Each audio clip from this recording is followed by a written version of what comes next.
5 चरणों का हमारा इतिहास रहा है। जब से होमो सैपियंस जब से शुरू में जब धरती पर अपीयर हुए बुद्धिमान व्यक्ति, बुद्धिमान मानव, तो ये 40,000 साल पूर्व की घटना है लगभग। तो उस समय से मानव सभ्यता में आमूल-चूल परिवर्तन आया। जो होमो सैपियंस जो फर्स्ट मानव थे, जो पहले मानव थे, वे हंटर गैदरर्स थे और किसी तरह वो अपना जीवन का निर्वहन फॉरेस्ट में रहकर या हिली टेरेन एरियाज में रहकर अपना जीवन किया करते थे। ये इनका जो फैलाव था, इनके लोकेशन का, इनके रेसिडेंस का जो लोकेशन है एक्चुअली हिली टेरेन एरियाज और स्पार्स जंगल में हुआ करता था। तो चूँकि इनके पास उतना इक्विपमेंट नहीं था, तो ये नेचर से स्ट्रगल करते थे। ये नेचर से स्ट्रगल बहुत हार्ड रूप में करते थे अपने अपने आप के भरण पोषण के लिए। धीरे धीरे ऐसा हुआ कि कुछ आग का आविष्कार हुआ, पहिया का आविष्कार हुआ, तो इस तरह से आविष्कार होते गया और पहिया का आविष्कार हुआ और इस तरह से आविष्कार होते गया और आविष्कार होते आज हम इंडस्ट्रियल स्टेज में पहुंच गए हैं, मैकेनिकल स्टेज में पहुंच गए हैं। तो ये जो मानव सभ्यता का जो इतिहास है basically technologically development, scientific and technological development का इतिहास है, नॉलेज के डेवलपमेंट का इतिहास है। उस नॉलेज से जो रिसोर्सेज होते थे, उस रिसोर्सेज को लोग यूटिलाइज करते थे। तो एक कंटेम्प्रेरी पीरियड में एक लिमिटेड दृष्टिकोण हुआ करता था, वो डिपेंड करता था उस समय की परिस्थिति के ऊपर। और वो उस दृष्टिकोण से मनुष्य अपने लिए रास्ता ढूंढता था। टेक्नोलॉजी, साइंस और टेक्नोलॉजी का साइंटिफिक थ्योरी ले करके और टेक्नोलॉजिकली और टेक्नोलॉजिकली प्रोग्रेस करके। तो इस तरह से हम देखते हैं कि मनुष्य सभ्यता का इतिहास जो है 5 चरणों से गुजरा है। साइंटिफिक और टेक्नोलॉजिकली जो टेक्नोलॉजी जो था, ये 5 स्टेज से गुजरा है मुख्य तौर पे। तो ये 5 स्टेज से गुजरा है। शुरू में तो हंटर गैदरर्स थे, उनका जो इक्विपमेंट हुआ करता था, स्टिक हुआ करता था, वे एंट खाते थे, प्राइमेट सब वगैरह एंट वगैरह खाते थे और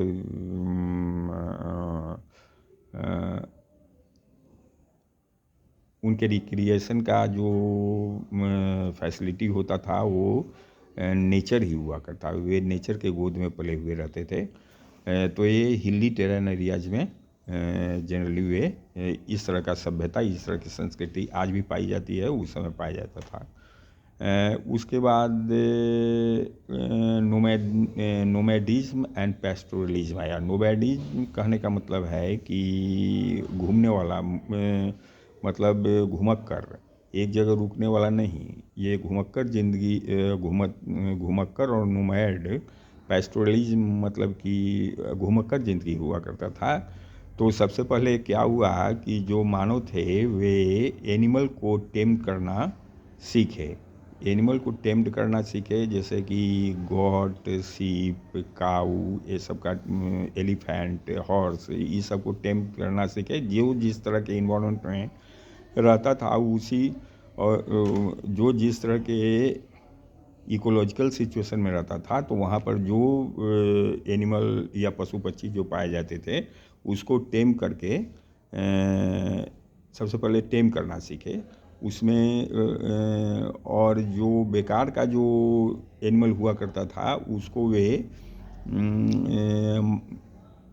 मार दिया करते थे और उसी के मांस से, और जो, तो शुरू में पॉसिबल नहीं था। शुरू में एक्चुअली हंटर गैदरर्स, ये गैदरर्स ही, फूड गैदरर्स हुआ करते थे कि जो वृक्ष से जो भी फल फूल हुआ करता था उसको वे ले लिया करते थे। उसको वे रिसोर्सेज के रूप में उस समय काम आता था और वे और उस रिसोर्सेज से वे अपना जीवन भरण पोषण करते थे।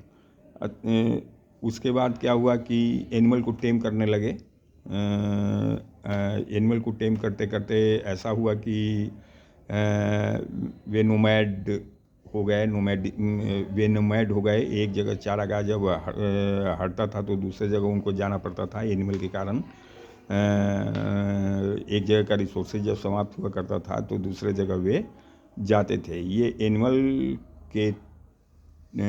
एनिमल को पालने की स्थिति में ये पालने के कारण ये हुआ। तो ये नोमैडिज्म और पैस्टोरलिज्म, चारागाह पर एनिमल रहा करते थे और उसी एनिमल से जो फूड निकलते थे, ब्रीज से जो फूड निकलते थे, और साथ साथ में जो उससे वे अपना जीवन निर्वाह करते थे। इसका कहने का मतलब ये नहीं हुआ कि हंटिंग गायब हो गया उनके लाइफ से।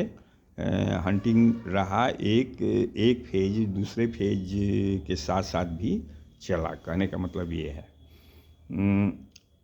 अब बात आती है कि तो जब हंटर फूड गैदर से और हंटिंग से जब वे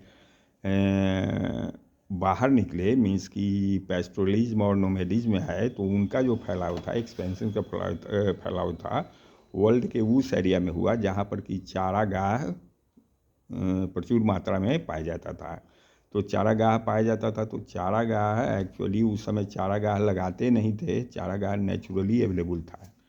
तो एक जगह का चारागाह जब यूज हो जाया करता था तो दूसरे एरिया को वे लोग ढूंढने चले जाते थे चारागाह के खोज में। इसलिए नोमैड कहलाए, घुमक्कर कहलाए और पैस्टोरलिज्म कहलाए।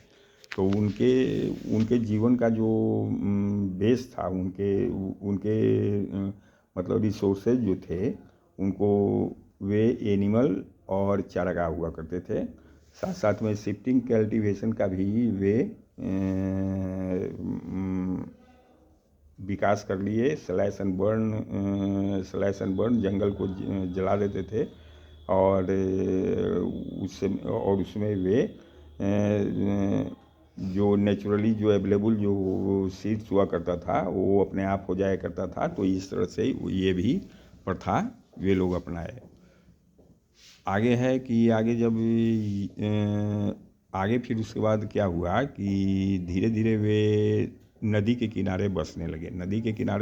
क्योंकि बिना पानी का लाइफ जो होता है, लाइफ का ब्लड वाटर होता है। तो इसलिए वे पानी के किनारे, नदी के किनारे बसने लगे, झील के किनारे बसने लगे। और एग्रीकल्चर को वे अपनाया। तो शुरू में जो एग्रीकल्चर हुआ करता था वो कंप्लीटली सीडेंट्री नहीं हुआ करता था। ये शिफ्टिंग रूप में हुआ करता था। शिफ्टिंग कल्टीवेशन मतलब एक एरिया जब फर्टिलिटी जब ख़त्म हो जाता करता था तो दूसरे एरिया में चले जाते थे। लेकिन नदियों के किनारे, नदी के किनारे वे बसने लगे, जैसे नील नदी के किनारे गंगा हुआंग हो, इन नदियों के किनारे बसने लगे जो एनुअल फ्लड लाया करता था। तो एनुअल फ्लड से जो ज़मीन का जो फर्टिलिटी था वो बरकरार रहता था। तो ज़मीन का फर्टिलिटी जब बरकरार रहता था तो उनको दूसरे जगह जाने की आवश्यकता नहीं हुई। मीन्स की एग्रीकल्चर बेस्ड जब वे एग्रीकल्चर को उनका परमानेंट रेसिडेंस एक जगह होने लगा। तो इस तरह से एग्रीकल्चर ही सभ्यता की उत्पत्ति का कारण बना। जो मानव सभ्यता की उत्पत्ति का कारण बना वो एग्रीकल्चर ही बना। तो एग्रीकल्चर मानव सभ्यता की उत्पत्ति का कारण बना। उसके बाद हुआ कि एग्रीकल्चर पहले एक जगह गांव बसने लगे। पहले पैस्टोरलिज्म और के काल में हंटर गैदरर्स और जब थे और पैस्टोरलिज्म, नोमैड पैस्टोरलिज्म थे, तो उस समय उनके पास कोई गांव जैसा कंसेप्ट नहीं हुआ करता था। होता था वो झुग्गी झोपड़ी जिस तरह से आज देखते हैं कहीं कहीं, उस तरह का हुआ करता था, लेकिन वो परमानेंटली नहीं हुआ करता था, वो ट्रांजिएंट हुआ करता था। अब ऐसा हुआ कि अब वे हाउस बनाकर रहने लगे। चाहे वो कैटल, चाहे वो डुआब का हो या मतलब घास फूस का घर हो या मतलब किसी तरह का घर हो, घर में वे रहने लगे और एक जगह खेती अपनाने लगे, एक जगह पॉपुलेशन, मतलब पॉपुलेशन का रेजिडेंस का जो कैरेक्टर होता है वो सीडेंट्री हो गया, वो घुमक्कर नहीं रहा। ये रेसिडेंस का जो था कैरेक्टर सीडेंट्री हो गया, घुमक्कर नहीं रहा। और अब ऐसा हुआ कि जो लोग खेती करते थे तो खेती के अलावा और भी काम किया करते थे, जैसे बहुत सारे आग का आविष्कार, आग का आविष्कार तो पहले ही बोल चुके हैं, ये बहुत पहले के काल में हुआ था।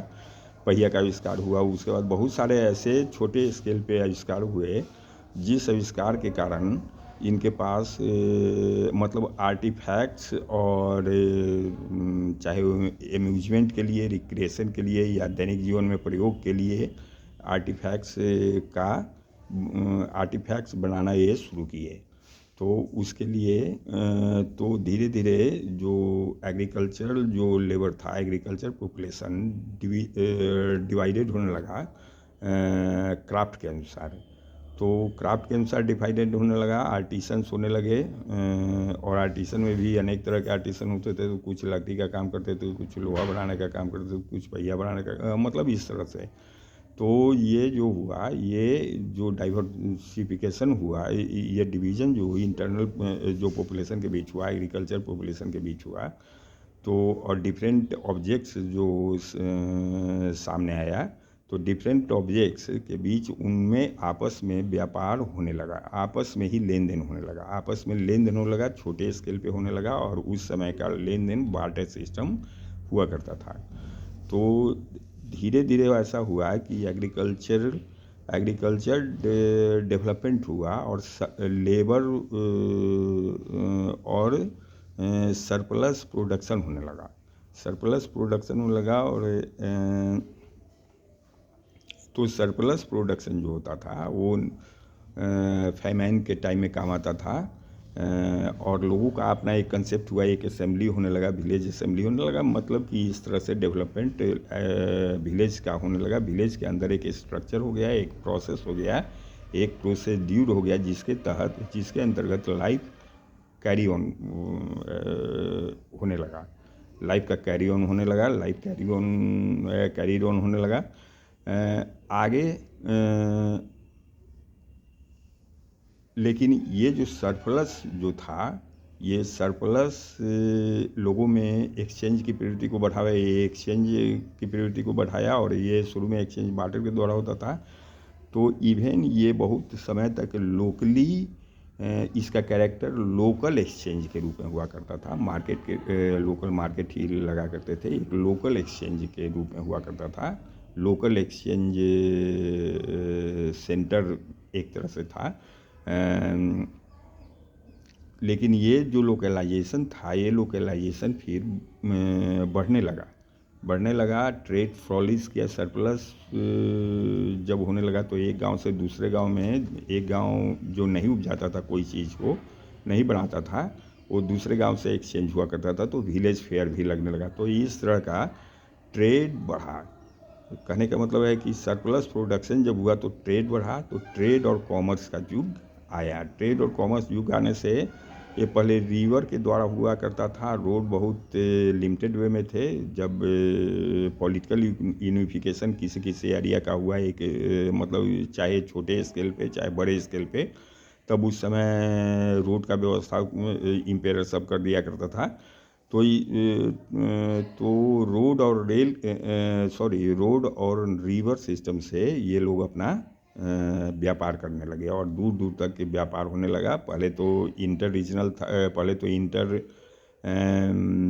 विलेज था, इंटर रूरल व्यापार था। उसके बाद ये इंटर डिस्ट्रिक्ट व्यापार हो गया, इंटर रीजनल व्यापार हो गया, इंटर रीजनल से इंटर कंट्री व्यापार हो गया और इंटर कंट्री से इंटरनेशनल व्यापार हो गया। तो इस तरह से ट्रेड और कॉमर्स बढ़ा। ट्रेड और कॉमर्स बढ़ने से और लोगों का जो ये था, इस क्लास जो मर्केंटाइल क्लास हुए, जो कॉमर्शियल क्लास हुए, इनका जो दृष्टिकोण था लाइफ का, वो डिफरेंट हुआ करता था जो सीडेंट्री एग्रीकल्चर जो अपनाए हुए रहते थे, जो पेशा करते थे एग्रीकल्चर का, उससे। तो इससे बुद्धिमत्ता और स्पेयर टाइम भी लोगों के पास बचने लगा। मतलब कि कुछ किसी कोई प्रोफेशन में चले गए, तो इस तरह से ट्रेड और कॉमर्स के डेवलपमेंट के कारण एक नया मोड़ लिया, जो कि साइंटिफिक डेवलपमेंट मीन्स कि इनका दृष्टिकोण बदलने लगा। एक साइंटिफिक रूप से ये प्रबुद्ध हो गया है। ये ह्यूमनिस्टिक रूप से सबसे पहले प्रबुद्ध हुए, रेशनलिज्म आया, क्योंकि कोई भी सामान जब बनाएगा तो उसको कॉज एंड इफेक्ट बेसिस पर ही बनाएगा, कोई इस तरह से तो होता नहीं है। मतलब कि मटेरियल जो कल्चर था वो मटेरियल कल्चर का solid foundation trade and commerce के द्वारा, और एग्रीकल्चर कुछ लिमिटेड स्केल तक ट्रेड एंड कॉमर्स के द्वारा मटेरियल कल्चर का फाउंडेशन रखा गया। और मटेरियल कल्चर अपना जो रेमिफिकेशन है ये आर्ट आर्किटेक्चर में भी पाया। तो अभी इतना हम तक नहीं जाएंगे, हम सिंपली ये कहेंगे कि सबसे जो फूड गैदरर्स और हंटर गैदरर्स ये थे वो बदल गए नोमैडिज्म और पेस्टोरलिज्म में, और उससे आगे का फेज आया सीडेंट्री एग्रीकल्चर का, उससे आगे का फेज आया ट्रेड एंड कॉमर्स का, और ट्रेड एंड कॉमर्स से जो फेज आया वो इंडस्ट्रियलाइजेशन का। तो इंडस्ट्रियलाइजेशन का फेज जो कि आज हम अभी देख रहे हैं इस वीडियो में। थैंक यू, इतना ही।